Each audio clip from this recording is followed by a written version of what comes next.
What's going on, guys? Welcome back to the TCG Empire YouTube channel.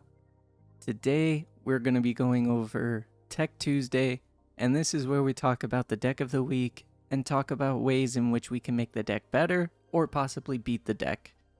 Now, as for Luffy as a whole, I believe that the list that I showed on Meta Monday is as good as it can get. There's not really many cards that I would add to it personally, so I'm not going to go over any text that you can put in the deck.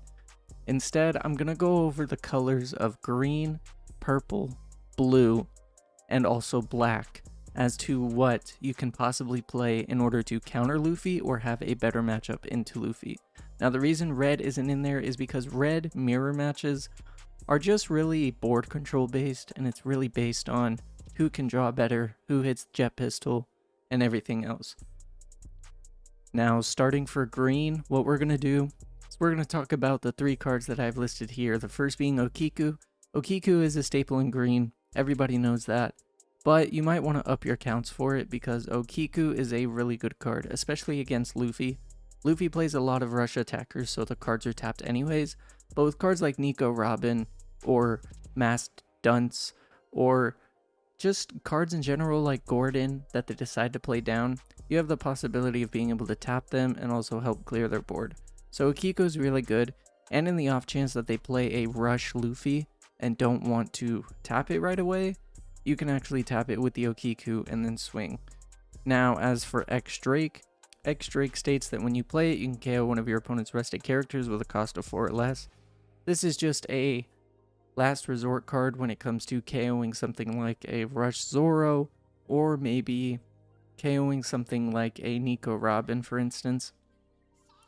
You could possibly swing on the cards, force them to counter out, waste cards in their hand, and then just drop the X Drake in order to KO it, and then they just wasted cards in their hand for no reason. The next card is Straw Sword. Now, Straw Sword is good. For 2 Dawn, you can rest one of your opponent's characters. There's no reason as to why this card shouldn't be played. Obviously, it's not the best card, but on a turn where your opponent plays Newgate, you can actually rest the Newgate and start swinging on it and force them to dump cards, rather than swinging on the leader in case that's something that you want to do. As for black, black has a little bit more options. You can play the Don Quixote Rocinante, which is a 2-cost blocker, just a small blocker, just so that way you can possibly avoid taking some hits from rushers. Now, if they attach 2 Dawn to Luffy, it does go through the blocker, but in the off chance that they don't, you can just simply use the block and go from there. Helmeppo is another card. It just adds more board presence, and it also means that you're able to hit 5k if you give something -2, and there's also a 0-cost character in play. Now, the reason why this is good is because with cards paired like Sakazuki or Kobe or anything like that, that means that when you swing, you can potentially KO the board. Now, if they swing with a Luffy, you can put 3 Dawn onto the Helmeppo, swing for 6, and give it a -2 cost, and then play something like Kobe, for instance, and also be able to KO the Luffy that way. Now, if there's a Nami on board on your opponent's side, it means that you can minus the cost on the Nami, go up to 5k, and if you have a Dawn on Helmeppo, not only are you giving -2 cost to the Luffy, as well as getting the bump and having a 6k swing for 1 Dawn investment, you're also able to, like I said, play Kobe afterwards. So your opponent has to dump cards and then you KO. The next card is Smoker. It's somewhat of the same premise as Helmeppo.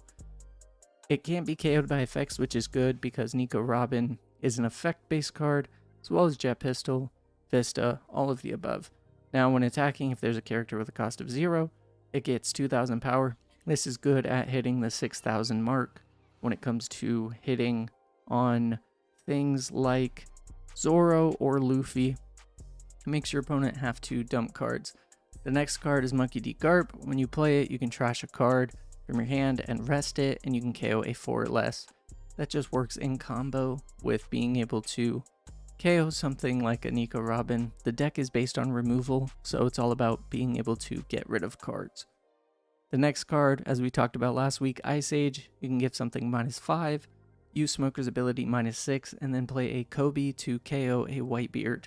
The decks do play 4 Whitebeards, so being able to get rid of them is good because it's usually an endgame card and it has big power potential. Now the next card is actually Sacred Jewel, and you can trash a card from your hand, choose one of your characters, and it can't be KO'd during this battle.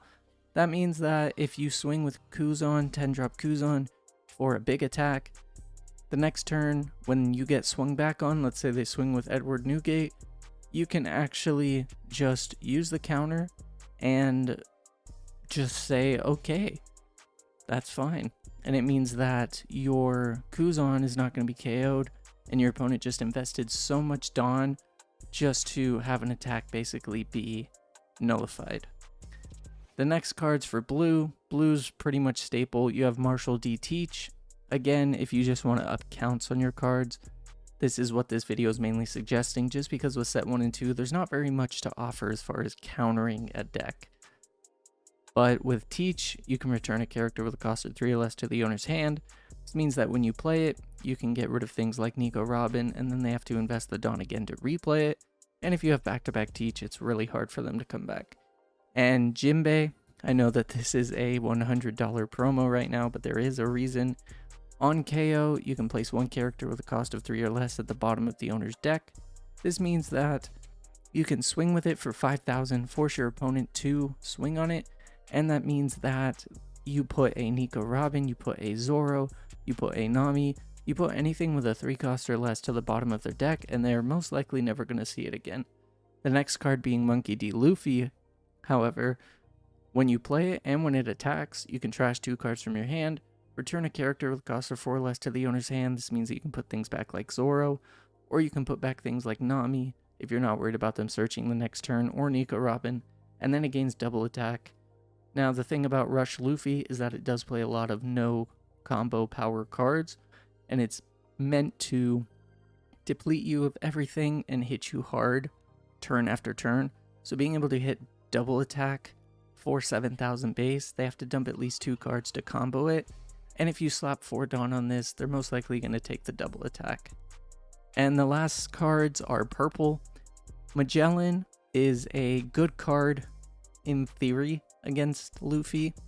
When you play the Magellan, you take away their Dawn, and so in theory you have a 6k threat on board that if they KO, they have to return 2 Dawn, which means that once you keep doing that, you can completely nullify them of what they want to do, and they can't play things like Whitebeard, or they have to wait even longer. The next card being 10-drop Kaido. Kaido serves the same purpose. You do Dawn -6 and you can KO everything on the board. This means that their Edward Newgates are gone, and it's a really good power move. The next card is actually Sheep's Horn. Now for 2 Dawn, you can Dawn -1, rest up to one of your opponent's characters with a cost of 6 or less. This is only in situations where they decide to play a Luffy and not swing with it during the turn, just so they can have a body on board. You can actually rest the Luffy and KO it. And the last card being Elephant's Marchu. During your main, you can KO one of your opponent's characters with a cost of 2 or less, and then you add 1 Dawn card from your Dawn deck and set it as active. This is good in being able to ramp your Dawn, and with them playing Mass Deuce as well as playing Nami, you can actually KO it and ramp yourself a Dawn. So you can do things like get to Magellan faster if you want to play back-to-back Magellans. If you want to get 10 Dawn faster, that means that you can in theory play 2 Magellans. They have to get rid of 2 Dawn, and then if they KO both of your Magellans, that's -4 Dawn for them. So it's a very good power move, and I just feel like some of these cards could be good against Luffy. Now, Luffy is a good deck, it's always adapting, but as I said, in theory, these cards should be good. But if you did enjoy today's video of Tech Tuesday, let me know down in the comments. Otherwise, make sure you subscribe, like the video, turn on post notifications, and I'll catch you guys in the next one.